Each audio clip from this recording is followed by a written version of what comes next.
Hello guys, anime ഷോർട്സിലേക്ക് സ്വാഗതം. Last എപ്പിസോഡിന്റെ അവസാനത്തിൽ എല്ലാവരും ഹോട്ടലിലേക്ക് തിരികെ എത്തുന്നു. ഗാവോ യിങ് ടിങ്ങിനുമൊപ്പം കോളേജിലേക്ക് പോകുന്ന വഴിയിൽ പെട്ടെന്ന് ഒരു വൃദ്ധനും അയാളുടെ കൂടെ വലിയ ഒരു തവളയും ഗാവോ യിങ്ങിനെ ആക്രമിക്കുന്നു.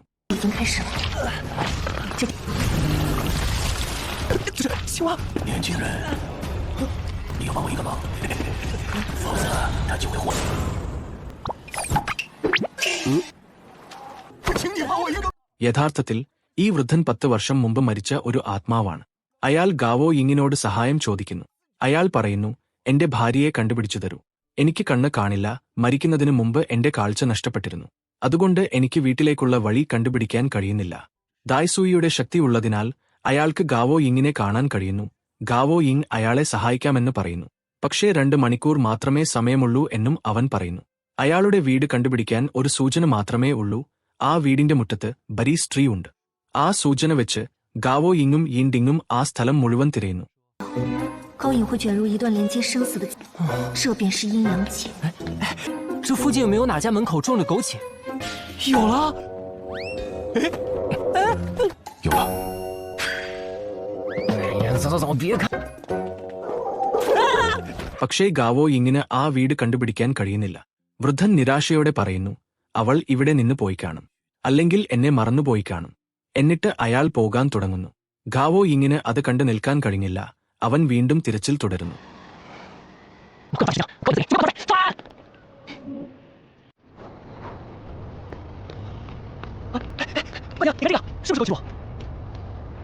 里面拿了3个气，是，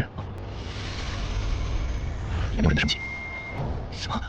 可是里面怎么知道？疯子，看房子有人进来了。 ഒടുവിൽ അവർ ആ വീട് കണ്ടുപിടിക്കുന്നു. പക്ഷേ വൃദ്ധന്റെ ഭാര്യയും മരിച്ചിരുന്നു.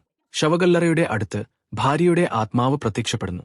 അവൾ പറയുന്നു, നീ എവിടെയായിരുന്നു? ഞാൻ കാത്തിരിക്കുകയായിരുന്നു. അങ്ങനെ ആ 2 ആത്മാക്കളും സന്തോഷത്തോടെ ഭൂമി വിട്ടുപോകുന്നു. ഇത് കണ്ട ഗാവോ യിങ് പറയുന്നു, ഇന്നെന്താണ് സംഭവിച്ചത്? ഈ ലോകത്ത് ആത്മാക്കളൊന്നുമില്ലല്ലോ.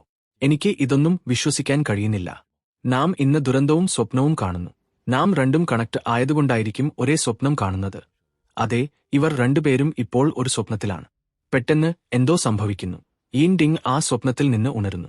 അവൻ ഉണർന്നപ്പോൾ ഗാവോ യിങ്ങിനെ കാണുന്നില്ല. യിൻഡിങ് ഗാവോ യിങ്ങിനെ അന്വേഷിച്ചു പോകുന്നു. ദായ്സൂയിയുടെ ഇടപെടൽ കാരണം ഗാവോ യിങ്ങിന്റെ ശരീരം എവിടേക്കോ പോയിരുന്നു. ദായ്സൂയി വീണ്ടും അവന്റെ ശരീരത്തെ നിയന്ത്രിക്കാൻ തുടങ്ങുന്നു. യിൻഡിങ് അവിടെ എത്താൻ അല്പം വൈകിപ്പോയി. ഇപ്പോൾ ഗാവോ യിങ്ങിന്റെ ശരീരം മുഴുവനായും ദായ്സൂയിയുടെ നിയന്ത്രണത്തിലാണ്. ദായ്സൂയിയെ കൊല്ലാൻ പറ്റിയ അവസരം.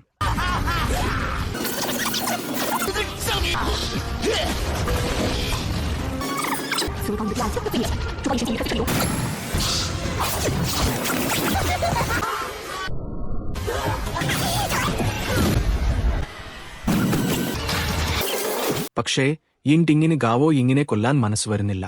അവൻ അവനെ ശാന്തനാക്കാൻ ശ്രമിക്കുന്നു. അവൻ ഗാവോ യിങ്ങിനെ രക്ഷിക്കാൻ ശ്രമിക്കുന്നു.